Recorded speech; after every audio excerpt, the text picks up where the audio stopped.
Hi, I'm Ray Dalio, an old friend of the Greenwich Economic Forum. In fact, probably before it was even formed, the idea of it, I was able to be a participant in. So I have a deep affection and respect for it. And I really would have loved to be there in Hong Kong with you because that's right at the edge of the important American-Chinese relations and what's going on, and also is near the other ASEAN countries, which is a very hot place to be. So in any case, I can't make it, and I will jump into some of my thoughts. In history, in my history of playing markets for 50 years or so, some of the times that I was surprised because the things that happened never happened in my lifetime. And when I studied history, I found they happened many times in history. So I studied the Great Depression, 1930 to 45 period, and I, because of that, had a systematic way of dealing with the economy when we got into depression-type situations, bad situations that helped us a lot in the 2008 financial crisis. And so three important developments are happening now that prompted me to do the study, which led to the book that I wrote, which is Principles for Dealing with the Changing World Order. Those three things are an enormous amount of debt creation and the monetization of debt, magnitudes not reached except for the 1930 to 45 period. Also, internal conflicts. Populism of the left and the right never happened in developed countries through my lifetime, and caused by the largest wealth and values differences, irreconcilable differences, perhaps, that could lead to a type of civil war, I'm not saying necessarily guns and shooting, but I am saying a type of civil war, and certainly is leading to great conflict and dysfunction in government, not just in the United States, but other places. And the third great influence, of course, is the great power conflict. In other words, through a cycle, there's the rise, there's a war, dominant powers win the war. This was in 1945. Then the new rules of the game are established, particularly by the dominant power being able to establish them. And then there's a period of peace and prosperity. And then with time, other countries come along and become competitor, such as China has come along and become a competitor. So there are also two other factors that I found. I call these together the big five. The other factor, number 4, is acts of nature. Droughts, floods, and pandemics have throughout history actually caused more deaths and toppled more orders than the first three that I mentioned. And then throughout history, great technology changes, big changes, such as the Industrial Revolutions. And of course, we are going through those types of changes with AI and other forms of technology changes that are having and will have revolutionary effects. So I call that, the big five. Before I get into the big five and share my thoughts, what I'd like to do is share with you a clip from the video I did called The Changing World Order. It's about a 40-minute video. What I want to show you is 4 minutes of that video to give you an idea of what the cycle looks like that repeats over time. And by the way, when I say a cycle, I don't mean anything's predestined to operate in a cycle, but there are cause-effect relationships like any cycle, and there are measures of health. And those measures can be seen and measured and anticipated to help to take a view of the future. So I want to show you the pattern that I've seen by studying the last 500 years of history, which is covered in my book, Principles for Dealing with the Changing World Order. So I'll take 4 minutes of your time to show you the animation. I studied the 10 most powerful empires over the last 500 years and the last 3 reserve currencies. It took me through the rise and decline of the Dutch Empire and the guilder, the British Empire and the pound, the rise and early decline in the United States Empire and the dollar, and the decline and rise of the Chinese Empire and its currencies, as well as the rise and decline of the Spanish, German, French, Indian, Japanese, Russian, and Ottoman empires, along with their significant conflicts, as measured in this chart.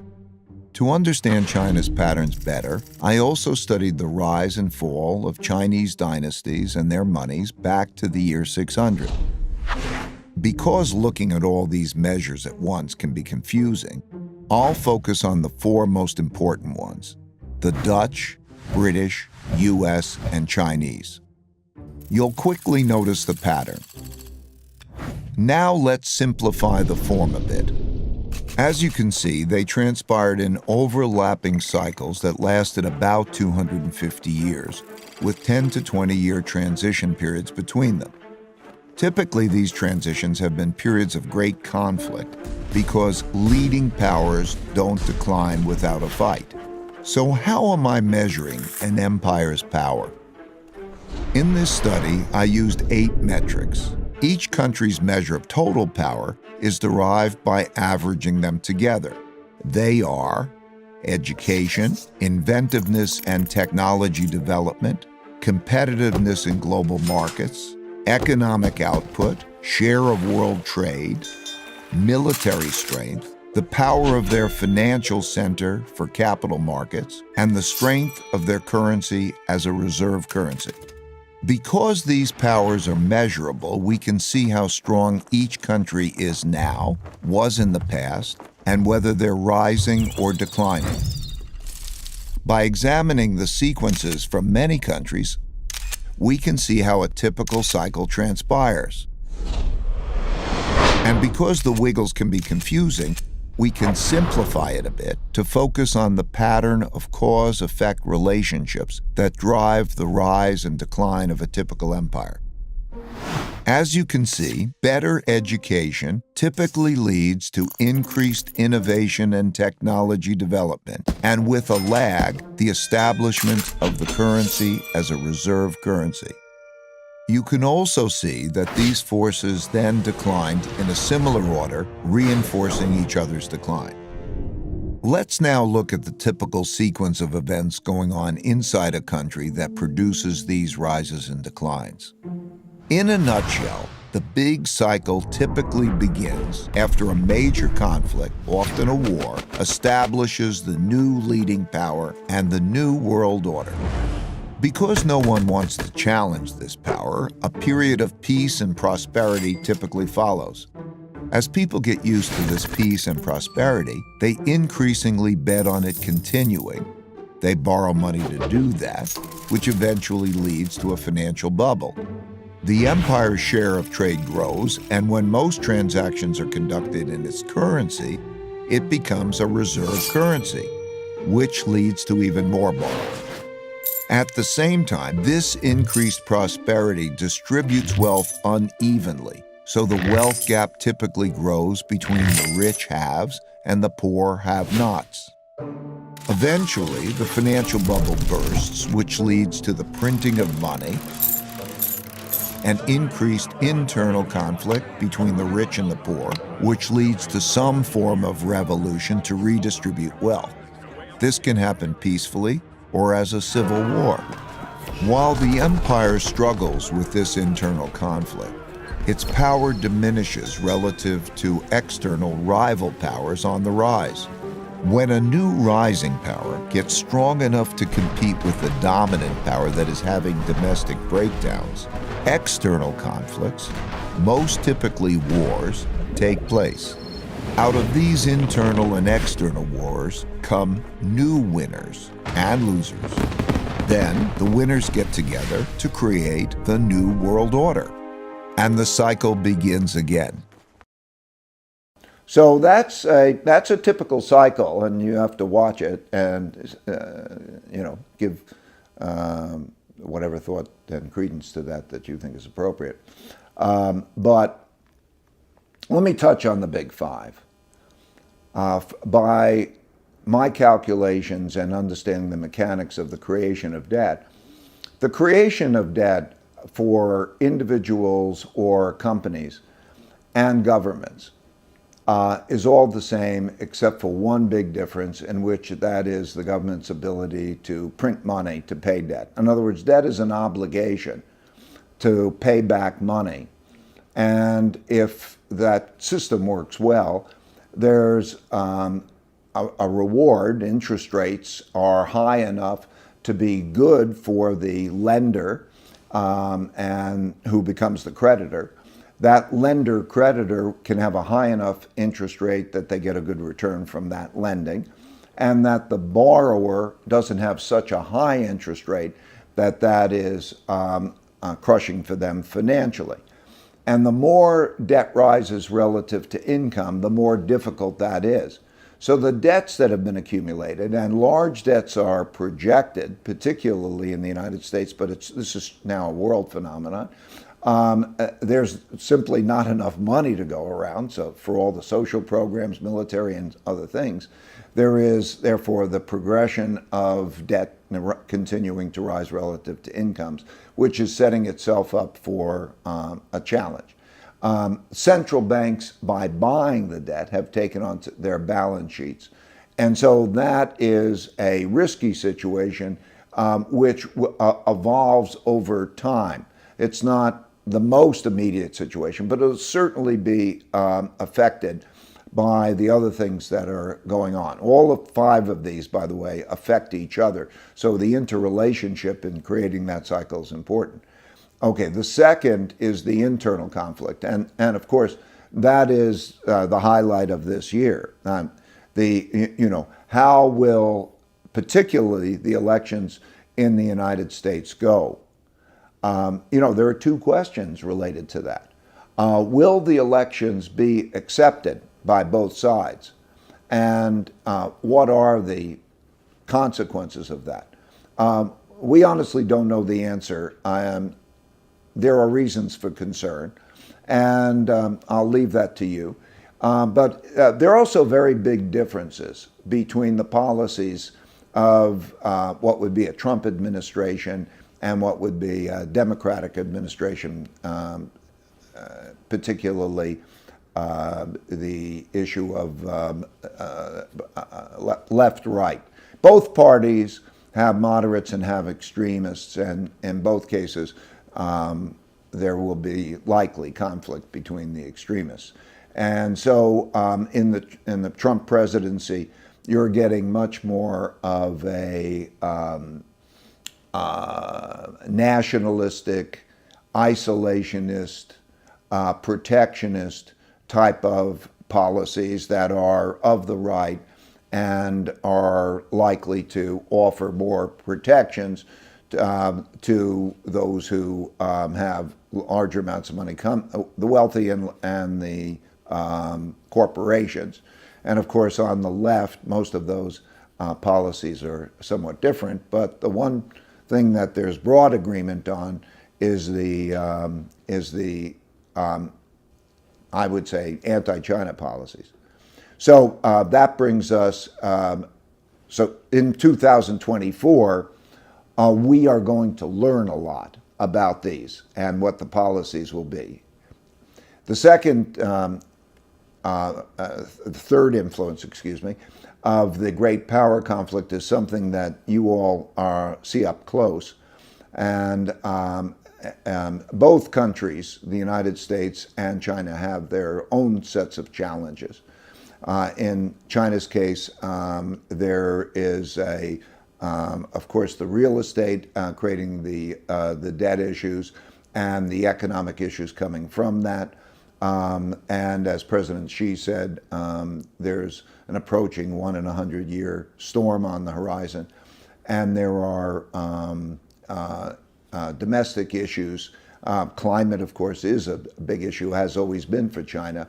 and there are those financial issues, and taking more of a top-down, more autocratic type of approach to consolidating power and operating from the top. And then, of course, in the United States, we have the internal conflict and the problems we just spoke about.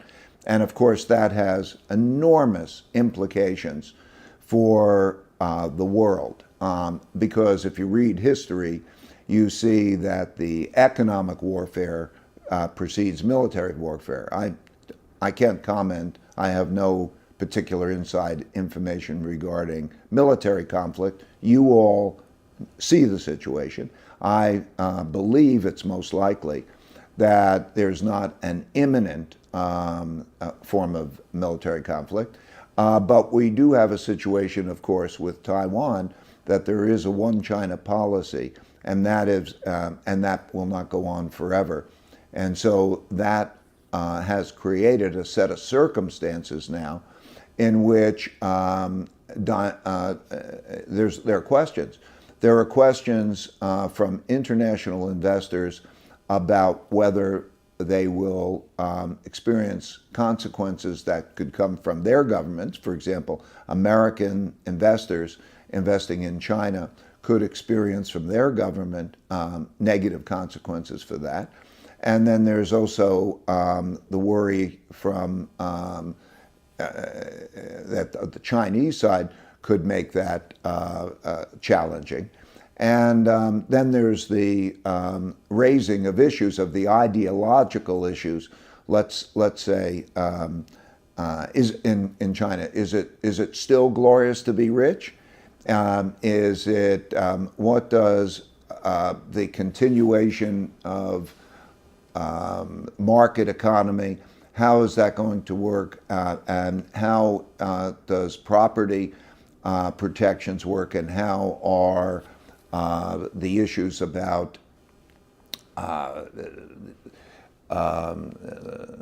common prosperity, what does that all what does that all look like? And so that's an evolutionary set of circumstances which you're exposed to, and creates risks and issues and even capital flows that change the world landscape. For example, Chinese producers producing outside of China, and not only in the ASEAN countries like Vietnam and the like, but also in countries like Mexico.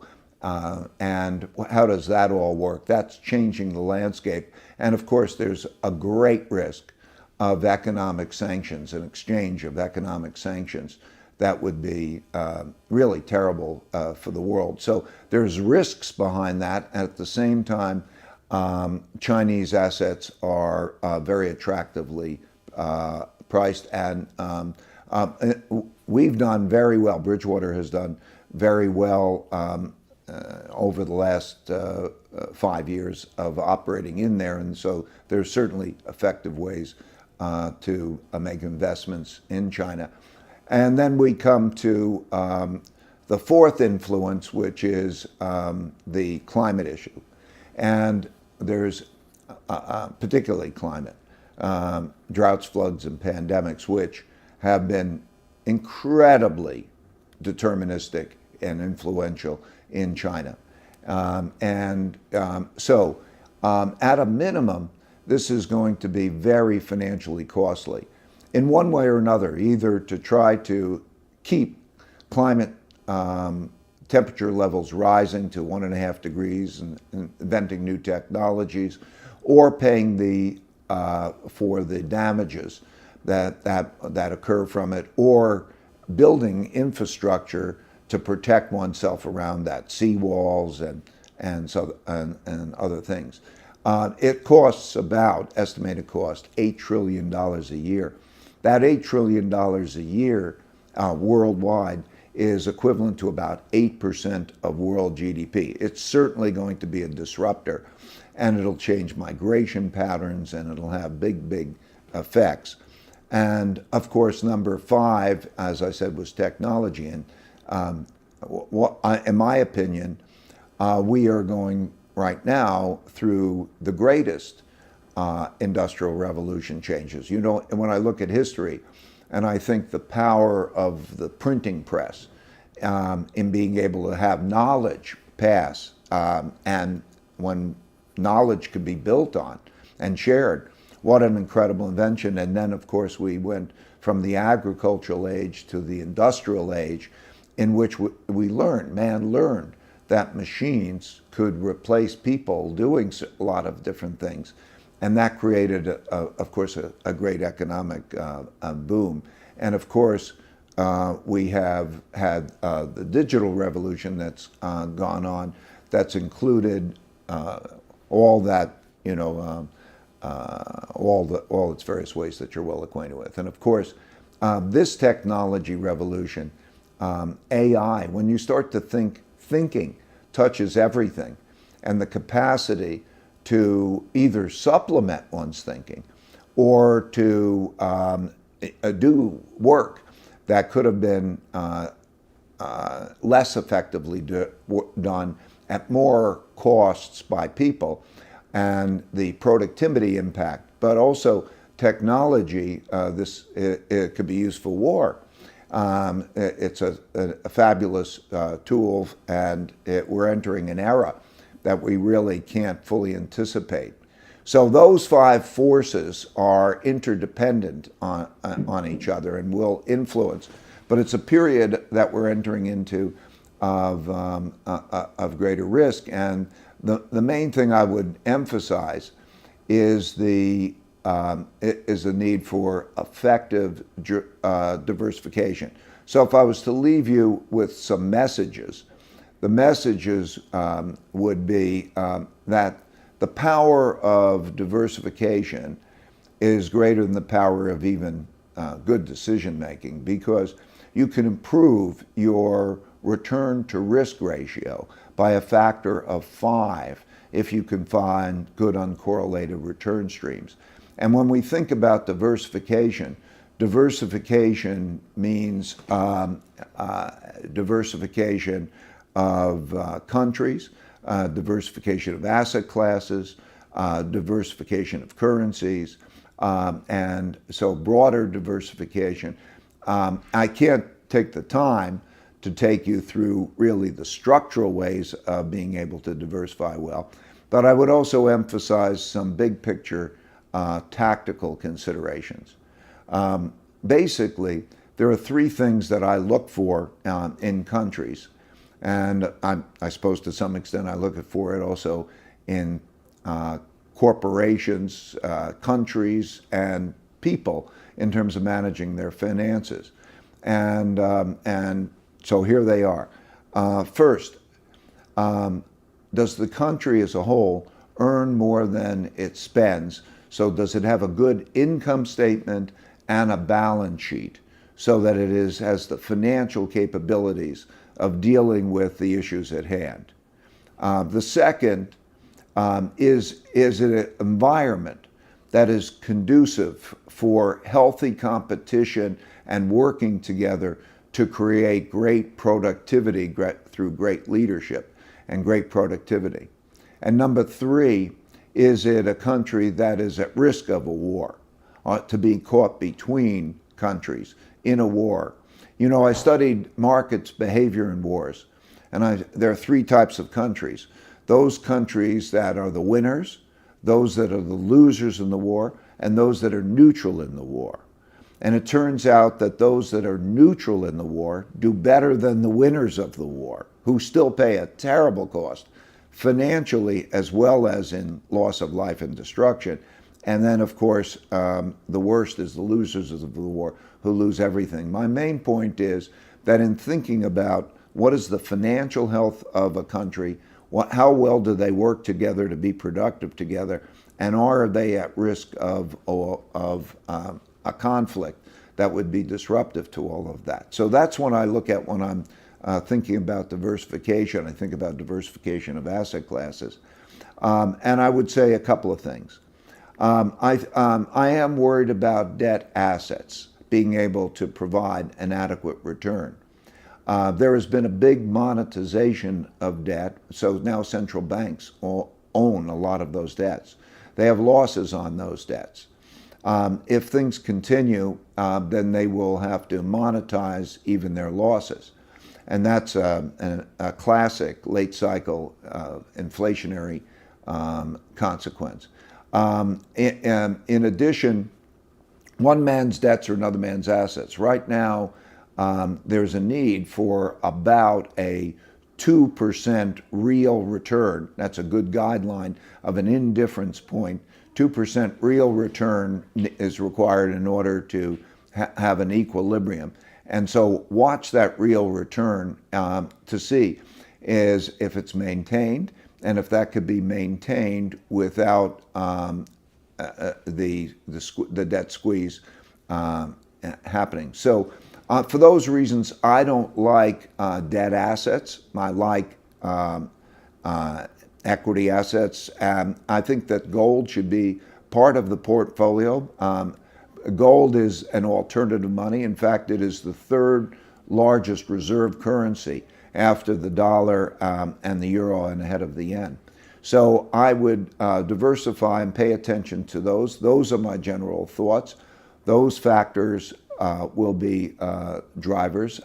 And I think that the important thing, most again to repeat, is to diversify well in good environments that are suitable for productivity, which are many of the neutral states. For example, the ASEAN countries, India, even the Gulf countries, which there's the Middle Eastern war, but for many reasons, there's reasons to believe that they're not likely to get involved, but everything is an uncertainty.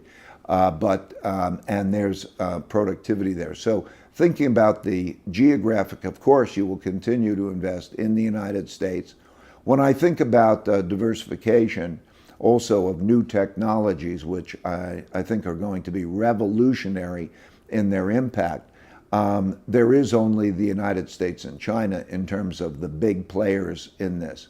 So I think that diversification and investing in China is a desirable amount, is a desirable investment. But like some of the other measures that investments I'm referring to, like gold and the like, I think you have to pay attention to the quantities that you have in each one of those locations to spread them out. So again, maybe that's 10% in each one of those, and picking fairly uncorrelated investments. So that's it in a nutshell. Again, sorry I couldn't be with you and take your direct questions, but anyway, I'm sure you'll have a great conference because they always put on a great conference. All the best.